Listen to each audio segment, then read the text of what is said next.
दोस्तों नमस्कार। चर्चा के विषय में आप सभी का मैं विश्वपति स्वागत करता हूँ। दोस्तों आज चर्चा के विषय में चर्चा करूँगा कि क्या भारत का मुसलमान दुविधा में फंसा हुआ है या वो खेल रहा है डबल गेम।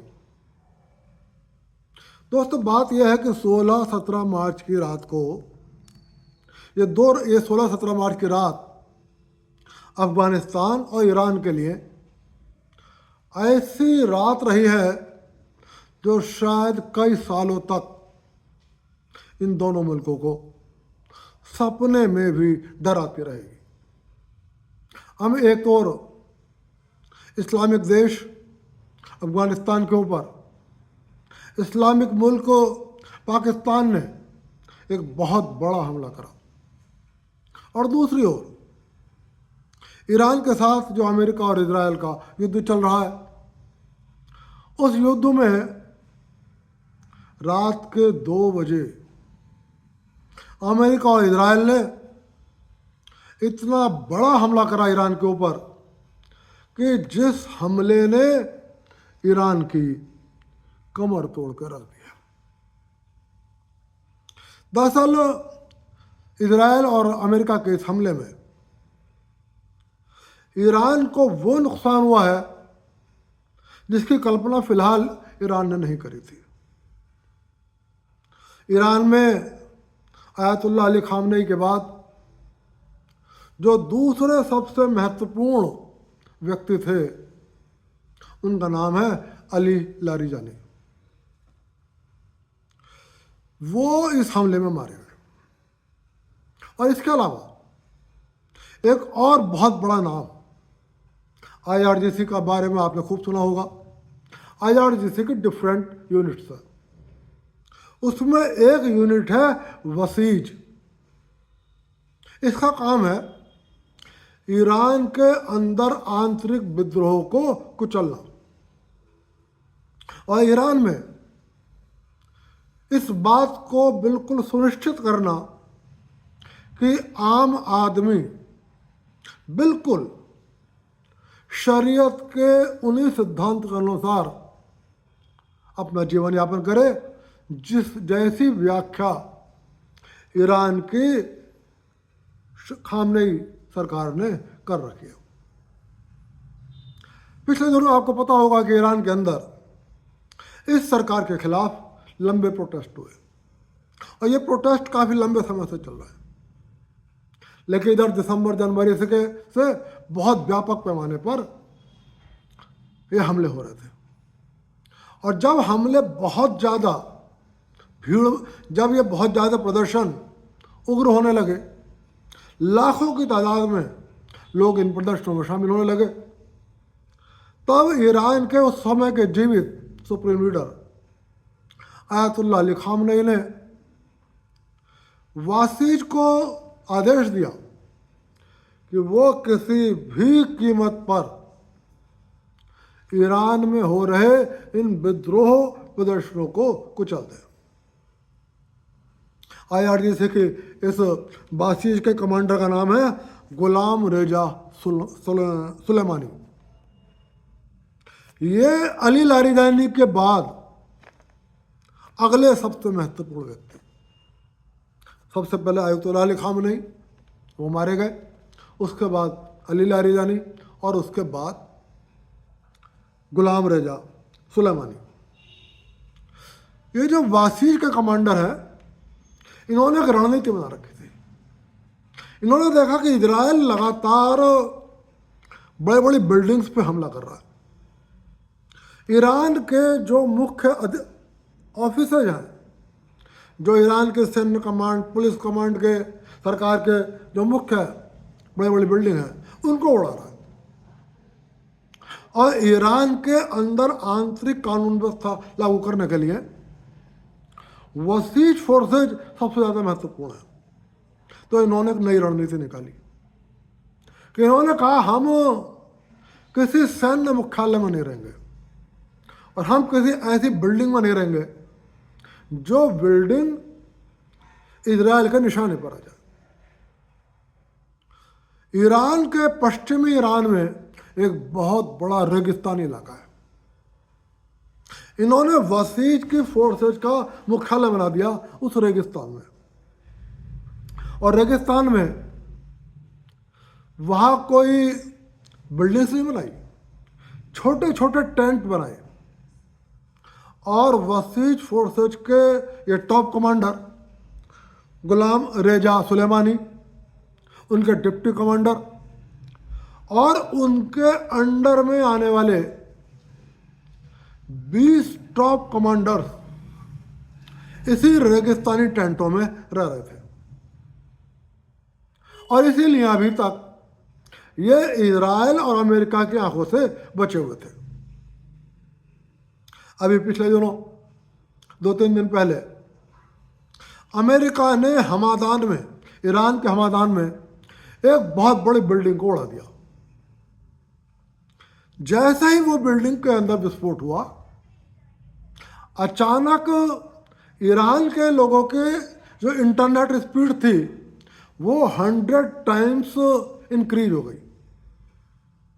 दरअसल हमादान के अंदर ईरान का टेलीकॉम हब था। आपको पता है पिछले कई महीनों से ईरान में इंटरनेट व्यवस्था ठप है, लोगों की इंटरनेट तक पहुंच नहीं है, और अपनी नॉर्मल स्पीड का 1% स्पीड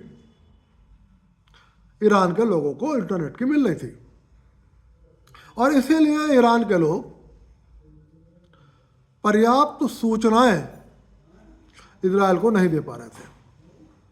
अमेरिका और इजराइल की खुफिया सेनाओं, खुफिया एजेंसियों को पता लगा कि यदि हमादान को अंदर इस बिल्डिंग को उड़ा दिया जाए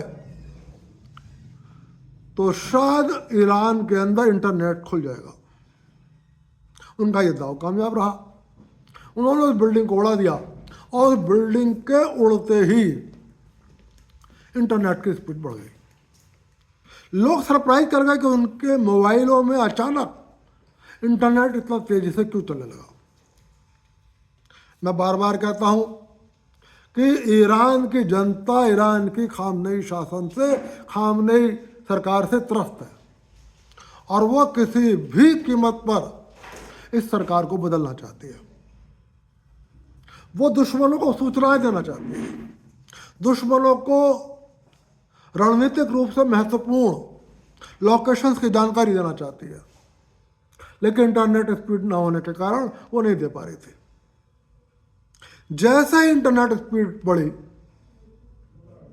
ईरान के लोकल्स ने इजराइल और अमेरिका को वीडियो भेजे, मैसेज भेजे और बताया कि ईरान की सबसे कुख्यात फोर्स वासीज फोर्स, उसके सारे टॉप कमांडर्स रेगिस्तान में टेंटों के अंदर बैठे हुए हैं, और वहीं से वो एक तरफ ईरान की जनता का दमन कर रहे हैं और दूसरी ओर ईरान के ऊपर अमेरिका और इजराइल के हमलों का जवाब देने के लिए रणनीति बना रहे हैं। 16 और 17 मार्च की रात को, जब ईरान के समय के अनुसार रात के 2 बजे थे, अमेरिका ने अपने सबसे advance fighter jet F-35 stealth विमानों को एक खतरनाक मिशन पर भेजा।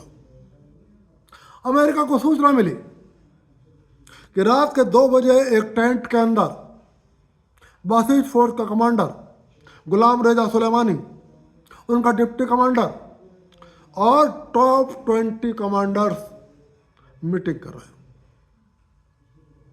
अमेरिका के फाइटर जेट F-35, जिसको ईरान में कोई भी रडार पकड़ नहीं पाया। मैं आपको वैसे भी बता दूं कि अमेरिका का ये जो फाइटर जेट है, ये दुनिया के मोस्ट एडवांस फाइटर जेट माना जाता है, और कहा जाता है कि दुनिया में फिलहाल शायद ही कोई रडार सिस्टम हो जो इस विमान को अपने सिस्टम पर ले ले और ये बता दे कि दुश्मन का विमान हमारी सीमा के अंदर घुस गया है। स्वाभाविक है, ईरान के पास तो इतने एडवांस सिस्टम है भी नहीं। आखिरकार एफ स्टील्थ विमान घुसे और उन्होंने उस संपूर्ण एरिया को मिसाइलों और बमों से पाट दिया। और सुबह होते होते इजराइल को ये पक्की सूचना मिल गई कि गुलाम रेजा सुलेमानी, उनका डिप्टी कमांडर और उनके टॉप 20 कमांडर्स मारे गए। सबसे महत्वपूर्ण बात यह है कि जैसे ही ईरान के अंदर ये खबर फैली कि गुलाम रेजा सुलेमानी मारा गया, ईरान की जनता जश्न मनाने के लिए सड़कों पर आ गई। उसका कारण था कि जब ईरान में प्रदर्शन हो रहे थे और जब खामनेई सरकार ने वासिज फोर्सेज को निर्देश दिया था कि कुचल दो लोगों के इस आंदोलन को, तब बड़ी संख्या में लोग मारे गए थे। एग्जैक्ट फिगर किसी के पास नहीं है, लेकिन माना जाता है कम से कम 20 से 30 हजार लोगों को सामने से गोली मार दी थी वासिज फोर्सेज ने, इसी कमांडर गुलाम रेजा सुलेमानी के आदेश पर। और इसीलिए जैसे ही ईरान में खबर फैली गुलाम रेजा सुलेमानी मारा गया, जनता ने ईरान की सड़कों पर जश्न मनाना शुरू कर दिया। लेकिन ईरान का हमला यही नहीं रुका। ईरान पर हमला यही नहीं रुका। ईरान पर एक और बहुत बड़ा हमला हुआ।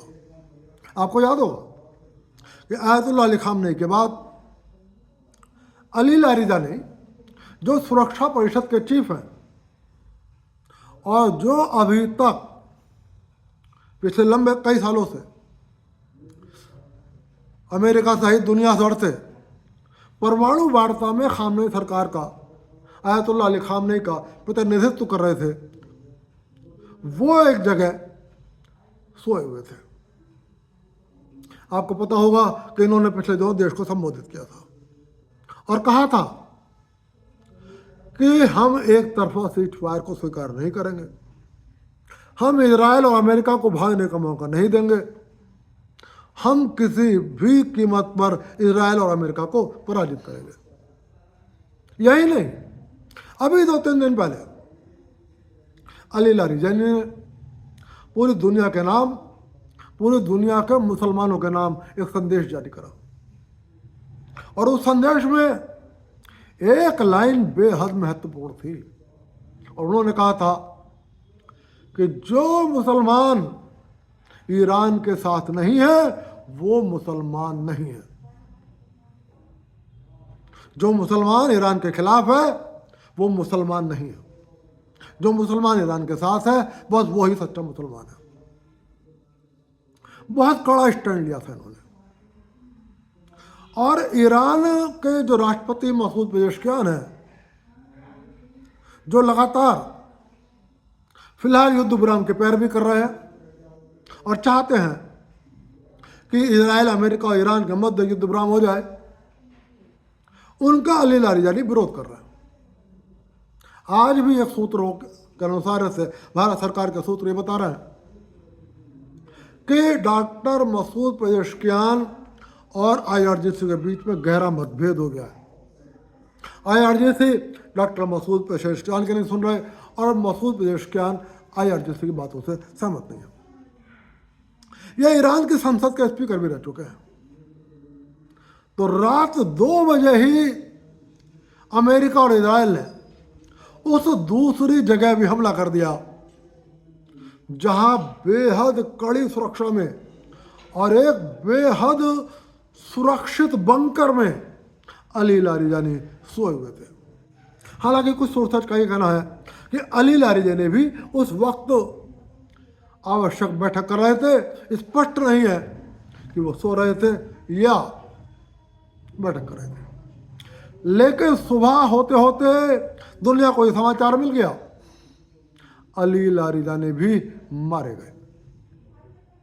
सच यह है कि बासिज के फिर 20 के 20 कमांडों के मारे जाने के बाद, गुलाम रेजा सुलेमानी के मारे जाने के बाद और अली लारिजानी के मारे जाने के बाद ये ईरान को आयतुल्लाह अली खामनेई के मारे जाने के बाद सबसे बड़ा झटका है।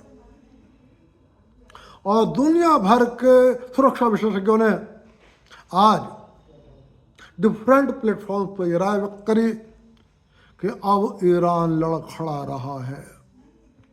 हालांकि वो कहीं ना कहीं ड्रोन हमले कर रहा है, कहीं ना कहीं मिसाइल फेंक रहा है, लेकिन वो लड़खड़ा रहा है। और ईरान के बचे कुचे लोगों को ईरान की जनता की जान बचाने के लिए युद्ध विराम की घोषणा कर देनी चाहिए। उन्हें अपनी ओर से अपने पड़ोसी सुन्नी मुल्कों पर और ईरान और इजराइल पर हमले ना करने की घोषणा कर देनी चाहिए। उम्मीद है कि उनकी ऐसा घोषणा करते ही अमेरिका और इजराइल भी तत्काल अपनी ओर से हमले करने रोक। तो यह तो रहा एक बहुत बड़ा हमला। लेकिन दोस्तों, रात अफगानिस्तान पर भी एक बहुत बड़ा, और इस अफगानिस्तान पर हुए हमले के कारण ही मैंने आपसे ये बात कही है कि क्या भारत का मुसलमान दुविधा में है या वो डबल गेम खेल रहा है। कल आपको पता है 28 फरवरी से पहले से पाकिस्तान की एयरफोर्स लगातार अफगानिस्तान के डिफरेंट बेसेस पे लगातार हमले कर रही है। रात जिस वक्त अमेरिका और इजराइल ने एक बहुत बड़ा हमला ईरान के ऊपर करा, ठीक उसी समय पाकिस्तान ने अफगानिस्तान के ऊपर अभी तक का सबसे बड़ा हमला किया। और इस हमले के बाद यहां तक कहा जा रहा है कि पाकिस्तान की एयरफोर्स ने अफगानिस्तान को जमी दोज कर दिया। काबुल के अंदर एक बहुत बड़ा हॉस्पिटल है जो 2000 बेड का हॉस्पिटल है। पाकिस्तान को यह आशंका थी कि इस अस्पताल में आतंकवादी छिपे हुए हैं, जबकि अफगानिस्तान ऐसा स्वीकार नहीं करता। पाकिस्तान ने अपने मिसाइलों से उस 2000 बेड के काबुल स्थित अस्पताल को उड़ा दिया, जहां 400 मरीज अपना इलाज जो करा रहे थे वो मारे गए, जबकि सैकड़ों मरीज घायल हैं। और उसके बाद काबुल के उस अस्पताल के बाहर औरतें रोती रहीं, चीखती रहीं, चिल्लाती रहीं। वो ये जानने का प्रयास करते रहें कि मेरा बेटा जो काबुल के इस अस्पताल में इलाज करा रहा है, इलाज कराने के लिए दाखिल था, वो जिंदा है या मारा गया। मैं इसी प्रश्न को उठा रहा हूं कि 28 फरवरी से पहले से पाकिस्तान लगातार अफगानिस्तान पर हमले कर रहा है, लेकिन भारत का जो मुसलमान है वो ईरान के हमले का खुलकर विरोध कर रहा है। यदि आप सोशल मीडिया प्लेटफॉर्म पर उठा कर देखो तो शायद ही कोई ऐसा मुस्लिम होगा जो ईरान का विरोध कर रहा हो। सबके सब कम से कम खुलकर वो प्लेटफॉर्म पर तो ईरान का समर्थन कर रहे हैं, और अमेरिका और इजराइल के ऊपर आरोप लगा रहा है। और उनका कहना है कि अमेरिका और इजराइल दुनिया भर के मुसलमानों को कुचलना चाहते हैं, इस्लामिक ताकतों को कुचलना चाहते हैं। जब ईरान पे हमला हो रहा था ये उग्र है, अब अफगानिस्तान के अंदर भी जो मारे जा रहे हैं वो सब के सब मुस्लिम हैं। ये बात और है वो शिया मुसलमान है, उनके ऊपर पाकिस्तान हमला कर रहा है।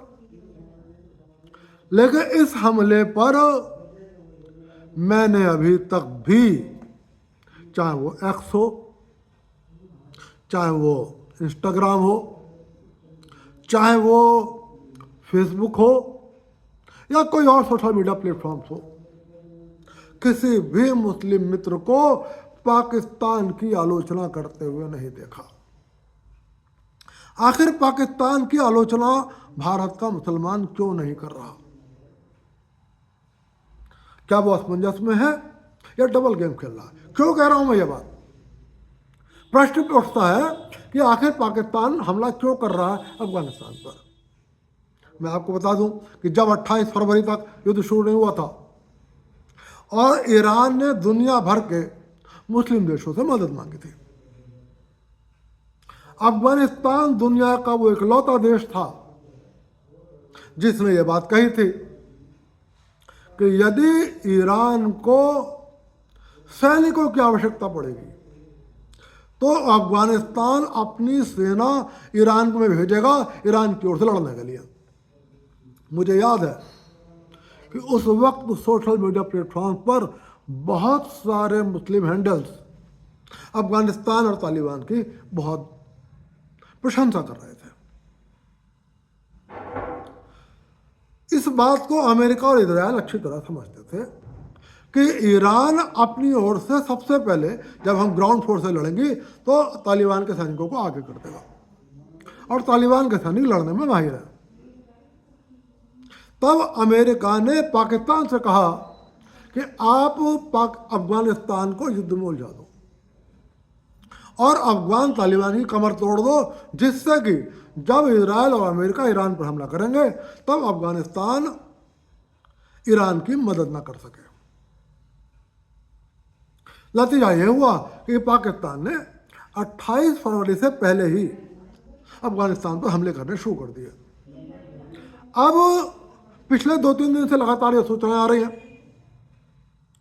कि ईरान ने जो अपना हाईली एनरिच्ड लगभग 450 किलोग्राम यूरेनियम जमीन के नीचे 100 मीटर नीचे छुपा रखा है और जिसमें जमीन के ऊपर 1750 मीटर ऊंची ग्रेनाइट की पहाड़ी है और जिसको उड़ाने के लिए दुनिया में किसी भी ताकत के पास कोई बम नहीं है, उसको कैप्चर करने के लिए अमेरिका अपनी ग्राउंड फोर्सेज को उतारने की तैयारी में है। तब अमेरिका को शक था कि यदि हम अपनी ग्राउंड फोर्सेज को ईरान में भेजते हैं तब तालिबान अपनी ग्राउंड फोर्सेज को अब ईरान में भेज देगा, क्योंकि ईरान के सैनिक बड़ी संख्या में मारे गए हैं और लाखों की संख्या में घायल हैं जो अस्पतालों में एडमिट हैं। यानी ईरान के पास फिलहाल थल सेना नहीं है, उसकी थल सेना की कमर टूट चुकी है। इसलिए ग्राउंड फोर्सेज को उतारने से पहले अमेरिका और इजराइल ने पाकिस्तान से कल ये भीषण हमला करने को कहा और पाकिस्तान ने अमेरिका और इजराइल की मदद करने के लिए अफगानिस्तान के ऊपर ये रात भीषण हमला कर दिया। इतना भीषण कि लोग कह रहे हैं अफगानिस्तान जमींदोज हो गया। 400 लोग तो बस एक अस्पताल के अंदर मारे गए। कुल मिलाकर जो मारे जाने वाले लोग हैं उनकी संख्या बहुत ज़्यादा है और जो घायल हैं उनके बारे में तो कुछ पूछो मत। तमाम बड़े बड़े बिल्डिंग्स को उड़ा दिया गया। भारत के एक भी मुस्लिम नेता ने, चाहे वो कांग्रेस पार्टी का नेता हो, चाहे वो भारतीय जनता पार्टी का नेता हो, चाहे वो समाजवादी पार्टी का मुस्लिम नेता हो, चाहे वो लालू यादव की मुस्लिम पार्टी का नेता हो या असदुद्दीन ओवैसी जैसे तमाम मुस्लिम नेता हो, किसी भी मुसलमान नेता ने पाकिस्तान की निंदा नहीं करी है। पाकिस्तान से ये प्रश्न नहीं पूछा है कि एक और ईरान के मुसलमान पर अमेरिका और इजराइल हमले कर रहे हैं, ऐसे में आखिर अफगानिस्तान ने ऐसा कौन सा गुनाह कर दिया जो तुम इस पवित्र महीने में भी अफगानिस्तान पर हमले करो। यहाँ तक कि मैंने आज पूरा दिन सोशल मीडिया पर ये सर्च करने में लगा दिया। मुझे उम्मीद थी कि शायद नेता ना कर रहे हो, लेकिन कुछ मुसलमान ऐसे ज़रूर मिलेंगे जो ये कहेंगे कि पाकिस्तान इस वक्त वैसे ही ईरान के मुसलमान गर्दिशों में फंसे हुए हैं, ईरान की सेना गर्दिशों में फंसी हुई है, तो वो पाकिस्तान की आलोचना करेंगे। लेकिन पाकिस्तान की आलोचना करने वाली मुझे कोई एक पोस्ट एक कमेंट दिखाई नहीं दिया। तो क्या भारत का मुसलमान डबल गेम खेल रहा है कि एक और वो ईरान पर हमला करने वाले इजराइल और अमेरिका की कड़ी निंदा कर रहा है, उसके खिलाफ भारत में जोरदार जुलूस प्रदर्शन सोशल मीडिया कैंपेन चला रहा है। लखनऊ में शिया और सुन्नी समाज की बैठकें हो रही हैं कि हम दोनों एक हैं, और दूसरी ओर वही भारत का मुसलमान जब अफगानिस्तान के मुसलमानों पर हमला हो रहा है तो वो चुप्पी साधे बैठा है, और उसकी ये चुप्पी इजराइल की मदद कर रही है, उसकी यह चुप्पी पाकिस्तान अमेरिका की मदद कर रही है। तो क्या भारत का मुसलमान दुविधा में है, या भारत का मुसलमान डबल गेम खेल रहा है कि एक और ईरान के पक्ष में बयानबाजी, भारत सरकार पर दबाव, और दूसरी ओर पाकिस्तान के अफगानिस्तान पर हमलों का खुला समर्थन, और इस तरीके से पाकिस्तान द्वारा इजराइल और अमेरिका को दी जा रही इस बहुत बड़ी अप्रत्यक्ष मदद का समर्थन। इसका मतलब यह हुआ कि यदि ईरान और पाकिस्तान की हम तुलना करें तो शायद भारत का मुसलमान ईरान के साथ उस समय तक है जब तक कि पाकिस्तान का नाम नहीं आ रहा। यदि पाकिस्तान और ईरान दोनों का नाम आता है तो क्या भारत का मुसलमान ईरान के मुसलमान के साथ नहीं खड़ा और वो पाकिस्तान के साथ खड़ा होगा? ये सोचने का विषय है। जवाब देना होगा भारत के मुसलमान लीडरशिप को, भारत में तमाम पॉलिटिकल पार्टीज के मुसलमान नेताओं को, कि यदि आप अमेरिका और इजराइल के हमलों को जुल्म मानते हैं, ईरान पर हमलों को मुसलमानों पर, इस्लामिक दुनिया पर जुल्म मानते हैं और इसलिए उसकी आलोचना कर रहे हैं, तो आप अफगानिस्तान पर हो रहे हमलों को जुल्म क्यों नहीं मानते? अफगानिस्तान में जो लोग मारे जा रहे हैं वो हिंदू नहीं हैं, वो ईसाई नहीं हैं, वो काफिर नहीं हैं, उन पर हमला करने वाले लोग विश्व हिंदू परिषद के नहीं हैं, राष्ट्रीय स्वयंसेवक संघ के नहीं हैं, बजरंग दल के नहीं हैं। तो दोस्तों, ये जवाब आप अपने अपने सोशल मीडिया प्लेटफॉर्म पर जरूर मांगना उन लोगों से जो इस लड़ाई में ईरान का समर्थन कर रहे हैं। उम्मीद है कि भारत की मुस्लिम लीडरशिप अपनी इस चुप्पी को तोड़ेगी और ये बताएगी कि आखिर अफगानिस्तान के मुसलमानों ने ऐसा कौन सा गुनाह कर दिया कि भारत का मुसलमान ईरान के मुसलमान के साथ तो है लेकिन अफगानिस्तान के मुसलमान के साथ नहीं खड़ा। आखिर क्या कारण है कि भारत का मुसलमान एक और अमेरिका और इजराइल को दुश्मन मानता है और दूसरी ओर अमेरिका और इजराइल की मदद करने वाले पाकिस्तान के प्रति सहानुभूति रखता है? चर्चा के विषय में चर्चा आज यहीं तक, फिर मिलूंगा, फिर किसी विषय पर चर्चा करूंगा। और चलते चलते रोजाना की तरह आपसे निवेदन कर रहा हूं, वीडियो पसंद आए लाइक कर देना, चैनल को सब्सक्राइब कर देना। आप सभी को विश्वपति का नमस्कार।